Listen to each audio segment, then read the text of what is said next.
बाबा जी की प्यारी साध संगत जी, सभी को प्यार भरी राधा स्वामी जी। संगत जी, आज हम आपको दो साखियां सुनाने वाले हैं, तो दोनों साखियां अंत तक सुने जी। संगत जी, आज इस साखी से हमें ये सीखने को मिलेगा कि हमें सुख में कभी भी मालिक को नहीं भूलना चाहिए, क्योंकि दुख में उस मालिक को तो सभी याद करते हैं, पर सुख में उसे कोई याद नहीं करता। दुख में हमारा सभी लोग साथ छोड़ जाते हैं, पर वो कुल मालिक परमात्मा हमें कभी नहीं छोड़ता। उसे हमेशा हमारी फिक्र होती है। बस इंसान अपने स्वार्थ के लिए ही उस मालिक को याद करते हैं, कोई भी निस्वार्थ उसे याद नहीं करता। साध संगत जी, आज की साखी बहुत खास होने वाली है, तो साखी को पूरा सुने जी। साध संगत जी, यह एक ब्यास में रहने वाले सेवादार की सच्ची साखी है, जो कि उसने मुझे बताई है, ताकि मैं आपसे भी साझा कर सकूं।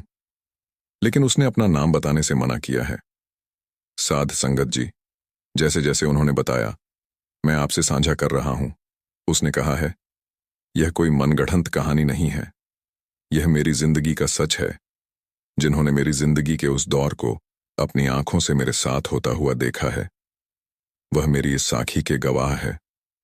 मेरा जन्म एक सत्संगी परिवार में हुआ, और मेरी माँ ने शुरू से ही मुझे रूहानियत से जोड़ा और मुझे रूहानियत के बारे में ज्ञान देना शुरू कर दिया था। मेरी माँ रोजाना भजन पर बैठती थी, और मेरी माँ अक्सर मुझे बोलती थी कि दिन में कुछ देर उस मालिक की याद के लिए जरूर निकालना, चाहे कुछ भी हो जाए, लेकिन उसकी याद में जरूर बैठना, चाहे थोड़ा समय ही बैठना। और मैं अपनी माँ की इस शिक्षा के कारण दिन में थोड़ा समय ही सही, लेकिन बैठता जरूर था। और जैसे जैसे समय बीतता गया, वैसे वैसे जिंदगी में कुछ बदलाव आने लगे। मुझे याद है कि तब मैं 10वीं कक्षा में था, और उस समय मेरे पिताजी अमेरिका चले गए थे। और जब मैंने 12वीं क्लास की, तब तक मेरी माँ भी मेरे पिताजी के पास अमेरिका चली गई थी। और उसके बाद मैं अपनी आगे की पढ़ाई के लिए इंग्लैंड चला गया था, और वहां जाकर मैं बिल्कुल बदल गया था। पता नहीं मुझे किस बात का अहंकार हो गया था, और वहां पर मुझे अच्छा काम भी मिल गया, जिसके कारण मेरी अच्छी कमाई होती थी। मैं अच्छा कमाता था, और जब मैं इंग्लैंड में था, तब अक्सर मेरी माँ का फोन मुझे आया करता था कि बेटा, अपनी कमाई में से 10वंद जरूर निकाला कर, अपनी कमाई में से कुछ रकम गुरु घर दे आया कर। तो मैं अपनी माँ की इस बात को सुनकर उनकी इस बात को टाल देता था, या फिर मजाक में ले लेता था कि माँ कोई बात नहीं, मैं कहाँ भागा जा रहा हूं, मैं उस मालिक को एक बार इकट्ठा ही दे दूंगा। ये क्या बात हुई कि हर महीने कुछ पैसे निकालो और गुरु घर देकर आओ, जब मेरे पास होंगे तब मैं इकट्ठे ही दे दूंगा, एक साथ ही उस मालिक से हिसाब कर लूंगा, और मैं कहाँ भागा जा रहा हूं। ऐसी ऐसी बातें मैं करने लग गया था, और मालिक से दूर होता जा रहा था, उसको नकारने लगा था। जैसे कि मुझे मेरी माँ ने बचपन से यह आदत डाली थी कि दिन में कुछ समय मालिक की याद के लिए जरूर निकालना। लेकिन जब मैं इंग्लैंड गया, वहां जाकर मेरे लिए सब कुछ बदल गया था। मेरी यह आदत भी छूट गई, और मैं उस मालिक से दूर होता गया। लेकिन मेरी माँ मुझे बार बार फोन करती थी, मुझे समझाती थी कि बेटा, भजन पर बैठा कर, थोड़ा समय ही सही, लेकिन बैठा कर। लेकिन मैं अपनी माँ की बात नहीं मानता, और मुझ में इंग्लैंड जाकर पता नहीं किस बात का घमंड आ गया था कि पता नहीं मैं कहाँ आ गया हूं, और अहंकार भी बहुत बढ़ गया था। तो उसके बाद मेरा रिश्ता अमेरिका में किसी लड़की के साथ हो गया। वह मेरी माँ ने करवाया था। रिश्ते के लिए मैं इंग्लैंड से इंडिया गया, और वहां पर मेरा रिश्ता हुआ। उसके बाद मैं वापस इंग्लैंड चला गया, और उसके कुछ दिनों बाद मेरी तबीयत खराब हो गई।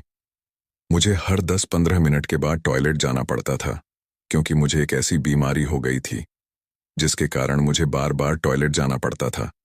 और जब मैं टॉयलेट जाता था, तो वहां पर खून ही खून निकलता था।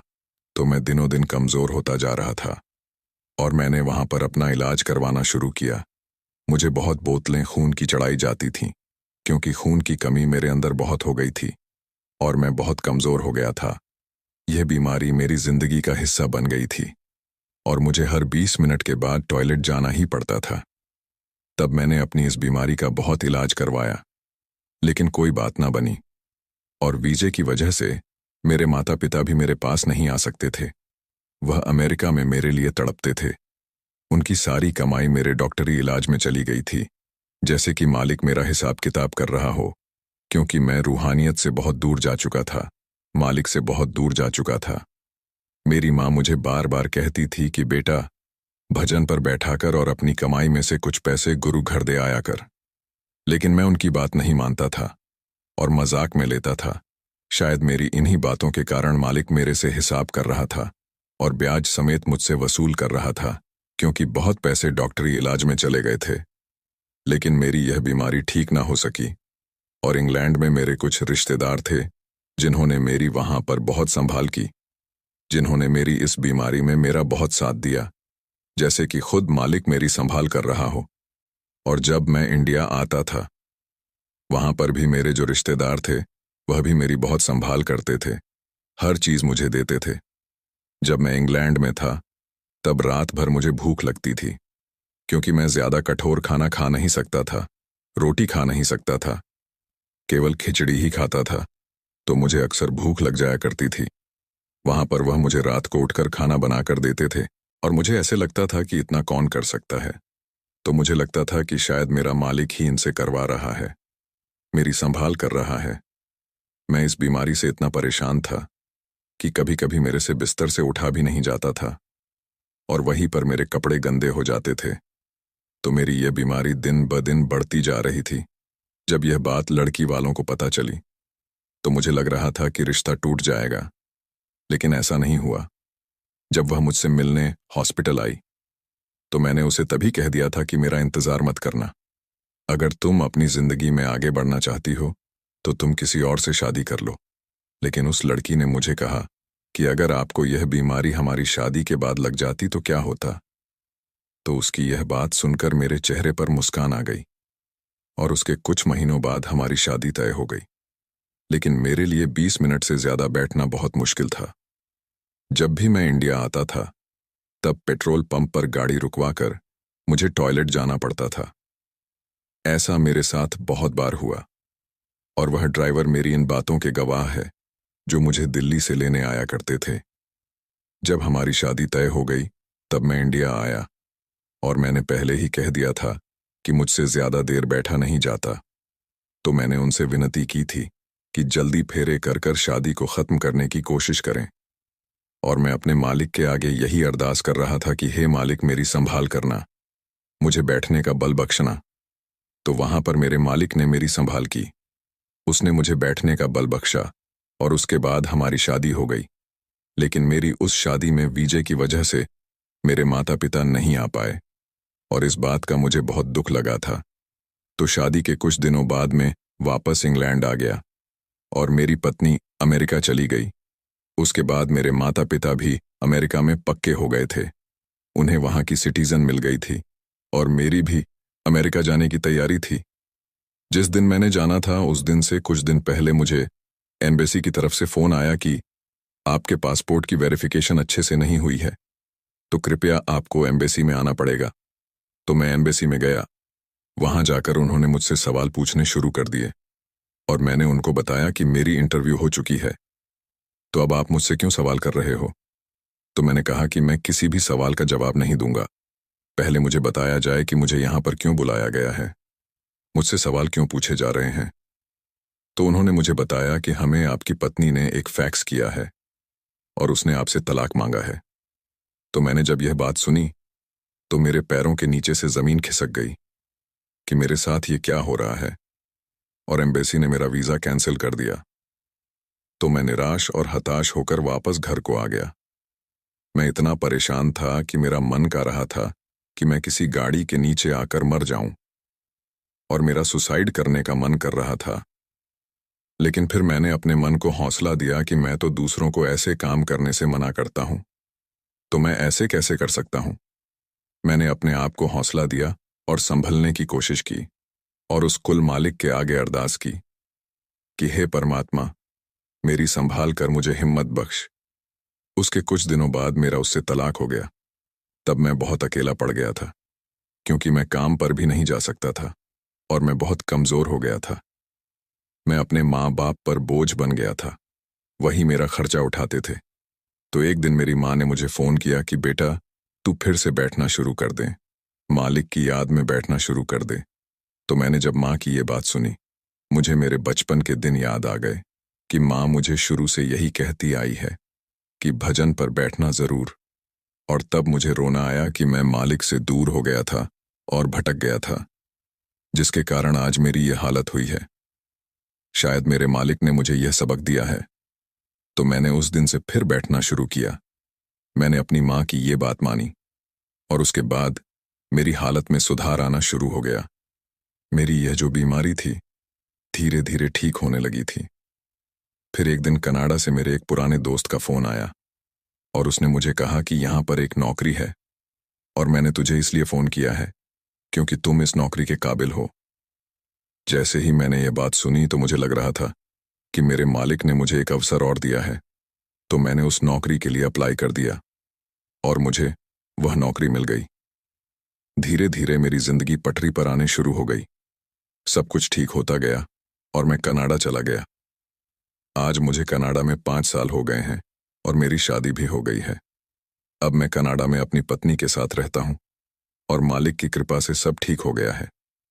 तो मेरा अपनी कहानी सुनाने का सिर्फ इतना ही मतलब है कि हर एक की जिंदगी में अलग अलग तरह की मुश्किलें आती हैं, परेशानियां आती हैं। हमें जिंदगी में बहुत उतार चढ़ाव देखने को मिलते हैं, लेकिन अगर हमें मालिक पर विश्वास है तो वह मालिक हमें इन परेशानियों से जूझने की ताकत भी देता है। जब हमें उसकी रजा में राजी रहना आ जाए तो फिर दुख भी उसके ही होते हैं और सुख भी उसके ही होते हैं। लेकिन अगर हम यह सोचे कि हमारा गुजारा उस मालिक के बिना हो जाएगा, हमारी संभाल उसके बिना हो जाएगी, तो यह हमारी गलत फहमी है, क्योंकि उसके बिना हमारा जीवन अधूरा है। केवल वही है जो हमें हर दुख तकलीफ से जूझने की ताकत देता है। अगर हम उससे जुड़े हुए हैं तो वह हर पल हमारी संभाल करता है। बात सिर्फ उसके हुक्म में रहने की है, उसके हुक्म को मानने की है। अगर हम अपने आप को उसकी राजा में ले आते हैं तो हमें वह हर खुशी मिलेगी जो हम चाहते हैं। संगत जी शुरू करते हैं दूसरी साखी। साध संगत जी, इस साखी से हमें पता चलेगा कि जो नामदान लेकर गुरु की भजन बंदगी नहीं करते हैं, उनका क्या हाल होता है, क्या क्या दुख उन्हें सहने पड़ते हैं।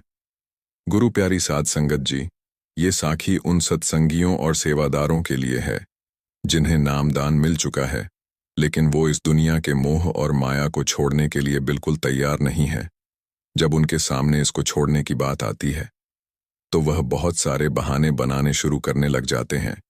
वह कहने लग जाते हैं कि अभी हमारे पास समय नहीं है, बच्चे छोटे हैं, इनको अभी बड़े होने दो, इनको पालने की जिम्मेदारी हमारे सिर पर है। अगर बच्चे बड़े भी हो जाएं, तब भी यही बात कहते लगते हैं कि अभी हमारी जिम्मेवारी खत्म नहीं हुई, अभी तो इनकी शादी करनी है, बच्चों ने अपने पैरों पर खड़ा होना है, इन्होंने अभी अपना कुछ काम करना है, कोई बिजनेस करना है। जब बच्चे अपने पैरों पर खड़े हो जाएंगे तब जाकर हम उस मालिक की भजन बंदगी की करेंगे।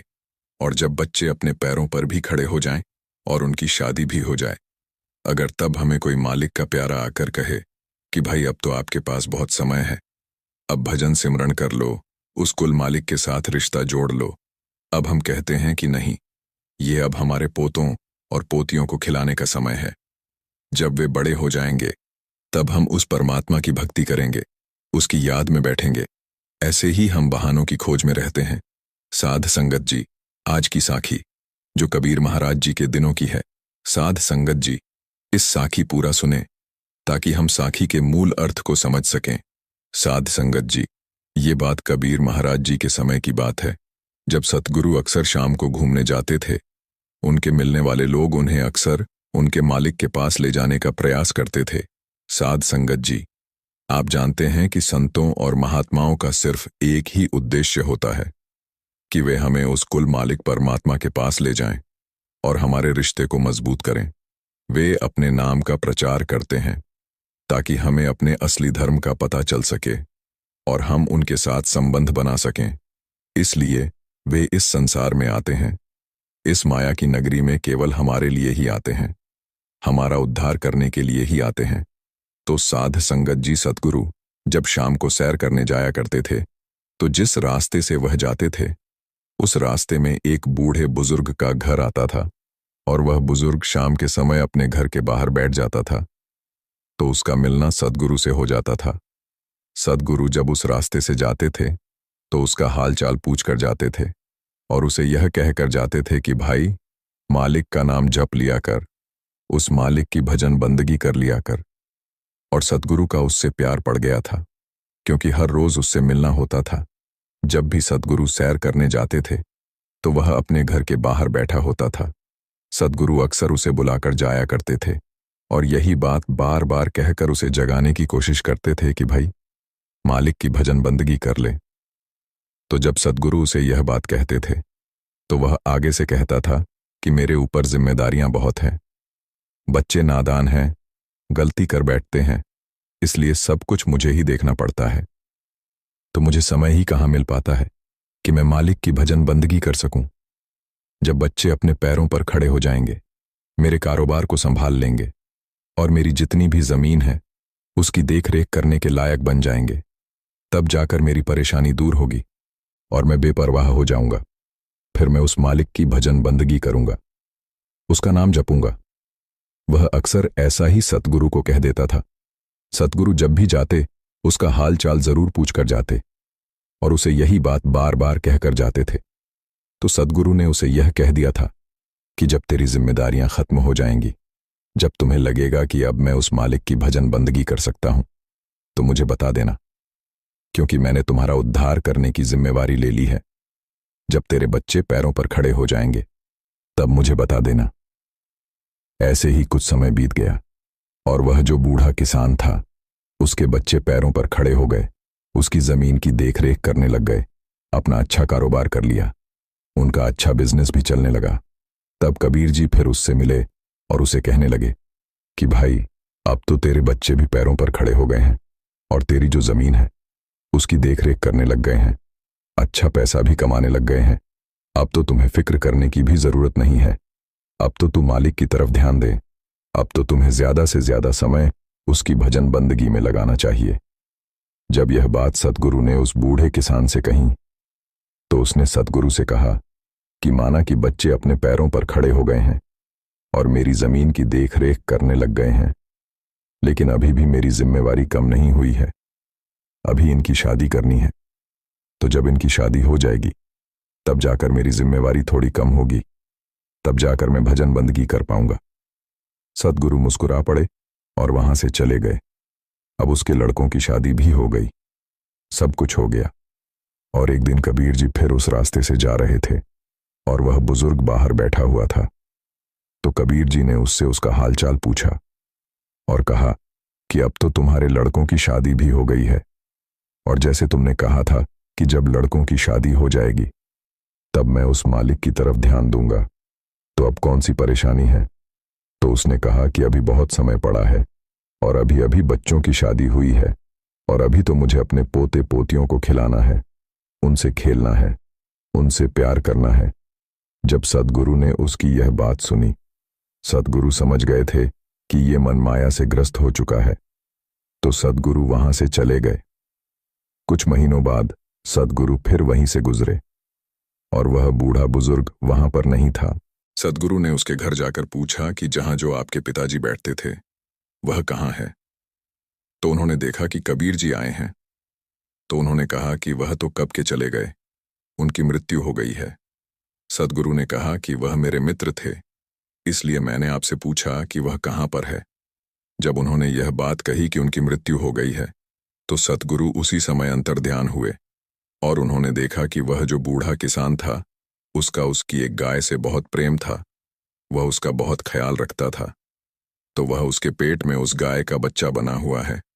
तो जब सतगुरु उस गाय के पास गए तो उन्होंने बड़े ही प्यार से उस गाय पर हाथ रखा और चले गए।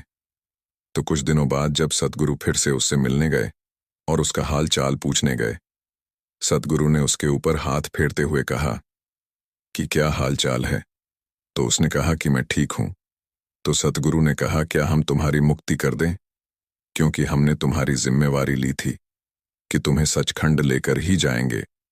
तो उसने कहा, नहीं सतगुरु, मुझे ऐसे ही रहने दें, क्योंकि मुझे अपने पोते और पोतियों को देखना है और इसी बहाने मैं इनके पास तो रहूंगा। तो सतगुरु यह सुनकर मुस्कुराकर वहां से चले गए। तो कुछ दिनों बाद उसकी मृत्यु हो जाती है और वह एक कुत्ता बन जाता है। सद्गुरु फिर उनके घर जाते हैं और देखते हैं कि वह वहां पर नहीं है, और सद्गुरु अंतर्ध्यान होते हैं, शक्ति से देखते हैं कि वह कहां पर है, तो वह देखते हैं कि वह अब कुत्ता बना हुआ है और जो उसकी जमीन थी वहां पर बैठा हुआ है। सद्गुरु उसके पास जाते हैं, उसका हालचाल पूछते हैं और कहते हैं कि क्या अब तुम्हारी मुक्ति कर दे? तो वह कहता है नहीं, मेरे जो बच्चे हैं वह घर की देखभाल नहीं करते और उनको कोई परवाह नहीं है, तो मुझे ही देखना पड़ता है कि कोई चोर आकर इनका कोई नुकसान ना कर जाए, कुछ चोरी कर कर ना ले जाए, तो मुझे ही इनकी रखवाली करनी पड़ती है। तो सद्गुरु फिर वहां से चले जाते हैं और उसके बाद वह एक सांप की जूनी में चला जाता है। सांप बनकर जो उसके घर का धन होता है उसकी रखवाली करनी शुरू कर देता है। और एक दिन जब घर वालों को पता चलता है कि घर में सांप है, तो घर वाले उसे मार डालते हैं, तो उसकी मृत्यु हो जाती है। वह एक कीड़े की जूनी में चला जाता है और उसी घर की नाली का कीड़ा बन जाता है। तो सद्गुरु फिर उसी घर में जाते हैं और अंतर्ध्यान होते हैं। वह देखते हैं कि वह कहां पर है, तो सद्गुरु को पता चलता है कि वह कीड़े की जूनी में जा चुका है। सद्गुरु के साथ उनका एक शिष्य होता है। सद्गुरु उसे कहते हैं कि यह जो नाली में कीड़ा है इसे बाहर निकालो, तो वह उनका हुक्म मानकर उस कीड़े को बाहर निकाल कर रख देता है और सद्गुरु उसे हाथ पर उठा लेते हैं और उसका हालचाल पूछते हैं कि अब कैसा है। तो वह कहता है कि बहुत बुरा हाल हो रहा है, अब मुझे आप मुक्ति दे दो, अब मुझे और यहां नहीं रहना। तो सद्गुरु उसकी यह बात सुनकर उसी समय उसे मुक्ति दे देते हैं और उसका उद्धार कर देते हैं, क्योंकि एक पूर्ण संत महात्मा जो चाहे कर सकते हैं, वो परमात्मा के प्यारे होते हैं। एक पूर्ण संत महात्मा उस कुल मालिक परमात्मा का रूप ही होते हैं। साध संगत जी, आज की इस साखी से हमें यह पता चलता है कि संतों का प्रेम जिनसे पड़ जाता है और अगर वह उनकी जिम्मेवारी ले लें और कह दे कि हम तुझे सचखंड लेकर जाएंगे, तो वह हर हालत में उसे लेकर ही जाते हैं। फिर चाहे वह व्यक्ति भजन बंदगी करें या ना करें, लेकिन वह सचखंड जाता ही जाता है, चाहे वो कितना भी पापी क्यों ना हो। ऐसे नहीं है कि हमने भजन बंदगी छोड़ देनी है, भजन सिमरन हमें करते ही रहना है। जब एक पूर्ण संत महात्मा की नजर एक पापी पर भी पड़ जाती है, तो उसके सारे पाप नष्ट हो जाते हैं, क्योंकि संतों के मुख से निकला हुआ कोई भी शब्द पूरा होता ही होता है, और वह तो खुद उस कुल मालिक का रूप होते हैं। तो हमें इस साखी से यह भी सीखने को मिलता है कि हमारी हालत भी वह एक बूढ़े किसान जैसी ही है। हम भी ऐसे ही माया की गहरी नींद में पड़े हुए हैं, और अगर हमारे पास सद्गुरु आए भी जाएं और कहें कि चलो सचखंड जाने की तैयारी करो, तो हम तब भी तैयार नहीं होंगे और हम यही कहेंगे कि नहीं, हमारे ऊपर बहुत जिम्मेदारियां हैं, अभी बच्चे छोटे हैं, अभी उनकी शादी करनी है। तरह तरह के बहाने हम तब भी बनाने लग जाएंगे, क्योंकि माया का प्रभाव हम पर पड़ा हुआ है और हम इसकी गहरी नींद में सोए हुए हैं। और हमें हमारे असल रूप की, जो कि हमारी आत्मा है, हमें उसकी पहचान ही नहीं है। हम शरीर से इतने जुड़े हुए हैं कि हमें लगता है कि यह माया ही सब कुछ है, और जो हमारे रिश्ते बने हुए हैं हमें लगता है कि यह सदा के लिए रहेंगे। लेकिन जब शरीर छूटता है तो वह रिश्ते भी छूट जाते हैं। लेकिन जब हमारे मन के ऊपर इतने गहरे प्रभाव माया के पड़ जाते हैं कि जब हमारा शरीर भी हमसे छूट जाता है, हम तब भी इन्हीं का ही गुणगान करते रहते हैं। तो साध संगत जी, हमें उस कुल मालिक के आगे यही अरदास करनी है कि हमें अपनी शरण बख्श और हमें इतनी ताकत दे कि हम तेरी भजन बंदगी कर सकें और अपने सच्चे धाम सचखंड पहुंच सकें।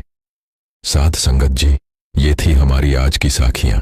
अगर आपको ये साखी अच्छी लगी हो तो हमारे चैनल को सब्सक्राइब जरूर कर लेना और बेल आइकन को प्रेस कर लेना, ताकि हम जो भी नई साखी या सत्संग की वीडियो डालें सबसे पहले आप तक पहुंच सके। राधा स्वामी जी।